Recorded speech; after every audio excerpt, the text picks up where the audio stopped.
ગોડા મારા ધામ આવી આવો, વિશ્વાસ રાખજો તમારી માતાઓ ઘેર જે છે ને એ હાજરા હજુર બેઠી છે, હજુ તમને દેખાતી હાજરા હજુર છે, ભલે ફોટામ છે ભલે દીવામ છે, પણ તમે જોવો છો ને નજરથી એની તો હજારો આંખો છે, જોવો જ છે તમને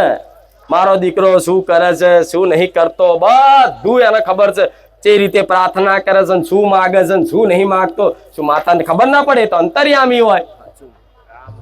અમુકની માંગણી જેવી હોય, માતા એમ કે આની માંગણી ચમની મારે પૂરી કરવી હોય છે, ઘણાની એવી માંગણી હઠ હોય કે મારી આ જ કરવું છે, પણ માં જોડતી હોય કે તું આ જે માગે છે ને તારા માટે યોગ્ય નથી, તારા માટે હિતકારક નથી, આગળ જતા દુખી થઈશ અને દુખી થઈને તો તું મને જ મેણું મારીશ. હા શું ખોટું?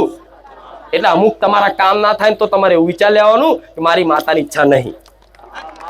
કેવું મારી માતાની ઈચ્છા નહીં, માં તારી ઈચ્છા નહીં, કોઈ વાંધો નહીં, મને કોઈ શંકા નહીં, તું તો હોભર જ છે, કેવું તું તો હોભર જ છે, મને કોઈ શંકા નથી, તાર કામ કરવું કર, ના કરવું કઈ નહીં, તું મારી છે હું તારો.